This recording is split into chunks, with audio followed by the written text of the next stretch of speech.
Hello ကိုနစ်ကီမင်္ဂလာပါဟုတ်ကဲ့မင်္ဂလာပါညီလေးကိုပေါ့နော်ဒါကိုနစ်ကီဒါကျွန်တော်နဲ့ဗီဒီယိုပါရှေ့မှာကျွန်တော်တခါပေါ့နော်ဒီကိုနစ်ကီမသိဘူးဆိုတဲ့ဟာကိုကျွန်တော်ဗီဒီယိုတစ်ခါလုပ်ပေးသေးရဗျာဒါပေမဲ့လူတွေကကိုနစ်ကီအကောင့်ဆိုတော့မယုံဘူးဗျာဒါကျွန်တော် fake လို့ပဲထင်နေကြဆိုတော့ဒါကိုနစ်ကီအနေနဲ့ကိုနစ်ကီဖြစ်ကြောင်းဒီကြည့်နေတဲ့ viewer တွေကိုတက်တိတ်လေးတစ်ချက်တော့ပြပေးလိုက်ပါဦးအဲ့ဆိုခဏဆောင်နော်ဟုတ်ကဲ့ brother A few moments later ကဲဆိုတော့โอเคရပြီနော်ဒါကျွန်တော်အရင်တော့ဟိုးဝင်တော့အ channel တော့မဟုတ်ဒုတိယ channel ရဲ့ saver button တပေါ့နော်ဒါကျွန်တော်အစ်စ်ပါပြီးတော့လက်မှာတက်တူရှိပါတယ်ဟုတ်ကဲ့ပြီးတော့ဒီဘက်မှာနောက်တစ်ခုကဒါနီကီရိုးရိုးနေတဲ့ဟာပေါ့နော်ဒီမှာနီကီနော်နှစ်ခုရှိပါတယ်ကျွန်တော်ကအစ်စ်ပါဟုတ်โอเคပါပြလိုက်မယ်နော်โอเคပါကိုနစ်ကီကျေးဇူးတင်ပါတယ်ပြီးတော့နော်ကိုနစ်ကီကျွန်တော်တခုမယုံမယ်ပေါ့နော်ဒါကိုနစ်ကီ TikTok မှာပေါ့နော်ဒီခန့်တီဆိုတဲ့အကောင့်ပန်ရှင်ကိုနစ်ကီဟုတ်သလားဗျခက်တီကမဟုတ်ဘူးဗျဟုတ် brother ဒါဆိုလို့ဆိုရင်တော့brother ကကိုနစ်ကီနာမည်နဲ့လှုပ်ရှားနေတာပေါ့နော်အဲ့လိုလဲမဟုတ်လားဘူးပေါ့နော်ဒါသူနဲ့ကျွန်တော်နဲ့ကအတန်ကစင်နေတော့ကျွန်တော်လည်းပျောက်သွားကြပြီဆိုတော့ fan တွေကကျွန်တော်တခြားပုံစံနဲ့ပြန်လာတယ်လို့မှားရင်လည်းမှားတာဖြစ်နိုင်ပါတယ်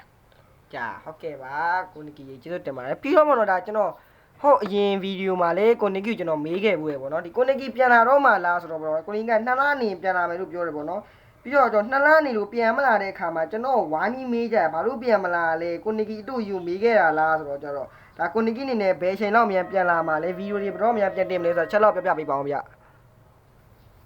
အခုကကျွန်တော်ပြန်လာပြီနော်ပြီးတော့ကျွန်တော်တို့channel အစ်စ်လည်းလုပ်နေပါတယ်အရှိမ fake nikki 2000ဆိုပြီးတော့ရိုက်ရှာလို့ရပါတယ်ဟုတ်ကဲ့ပါ brother fake nikki 2000ပေါ့နော် brother ဟုတ်ကဲ့ဟုတ်ကဲ့ပါကိုနစ်ကီကျေးဇူးတင်ပါတယ်ပြီးတော့ပေါ့နော်အခုလက်ကြည့်ကိုနစ်ကီကဘာမှနေရလဲတဲ့ကျွန်တော်အရင်တည်းကထိုင်းမှာပဲနေရလေဟုတ်ခုလည်းထိုင်းမှာပါ brother ပြီးတော့နောက်တစ်ခုမေးထားတာပေါ့နော်အကယ်၍မြန်ကိုနစ်ကီကထိုင်းမှာပဲနေရဆိုလို့ရှိရင်တဲ့ဘာလို့မြန်မာနိုင်ငံကိုပြန်လာဖို့ရှိလားတဲ့မြန်မာနိုင်ငံကိုပြန်လာဖို့ရှိလားဆိုတော့နိုင်ငံရေးကတည့်တဲ့အတိုင်းပဲတော့မလာသေးတာပါဟုတ် brother ပြီးတော့ဒါကကျွန်တော်ရဲ့နောက်ဆုံးမေးခွန်းပေါ့နော်ဒီ final မေးခွန်းကဘာလဲဆိုလို့ရှိရင်တော့ဒီဖြစ်ပြီးတဲ့ပြဿနာပေါ့ဗျာထပ်ခါတလဲထပ်ပြီးတော့မှဖြစ်နေတဲ့ပြဿနာပေါ့နော်ဖြေရှင်းလို့လည်းမရတဲ့ပြဿနာဒါကိုနစ်ကီနဲ့မဆူတို့ရဲ့ပြဿနာပဲဖြစ်ပါတယ်ဒါသူတို့နဲ့အခုပေါ့နော်ကိုနစ်ကီတို့ကဘလို့ဆက်ဆံရေးရှိလေပြီးတော့မသိမှဘယ်သူမှမမားခဲ့ဘူးလို့တော့ကျွန်တော်ထင်တယ်ပေါ့နော်နှစ်ယောက်လုံးကဒါကိုပြဿနာနဲ့ကြောင့်ကိုလန်ခွဲခဲ့ကြတာဒါကိုပုံကြီးရှဲ့ပြီးတော့မှပြဿနာထက်ရှာနေတဲ့လူကတသက်ကိုရှိရပေါ့နော်ကျွန်တော် comment အောက်တွေမှာလည်းအဲ့လိုမျိုးပြဿနာတအားရှာဆိုတော့ကိုနစ်ကီအနေနဲ့အဲ့လိုလူတွေဗာပြောချင်ပါတယ်လေအခုလက်ရှိကတော့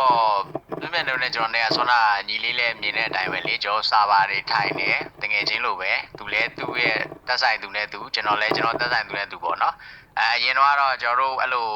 ကလီးစိတ်တွေကြောင့်အဲ့လိုတွေဖြစ်ခဲ့မယ်အခုကတော့ရင်းကျက်သွားပါပြီလို့အကုန်လုံးကတငယ်ချင်းတွေပါပဲလို့ဟုတ်ကဲ့ဟုတ်ကဲ့ပါကိုနစ်ကီအခုလိုမအားတဲ့ကြားနေကျွန်တော်အချိန်ပေးဖြေချပေးရတော့ကျေးဇူးအထူးပင်တင်ရှိပါတယ်ခင်ဗျာကိုနစ်ကီရဲ့ fan တယောက်ဖြေရတာလည်းတကယ်ကိုကြီးပါတယ်ဆိုတော့ကျေးဇူးတင်ပါတယ်ကိုနစ်ကီဘိုင်ဘိုင်ပါဟုတ်ကဲ့ဘိုင်ဘိုင်ပါ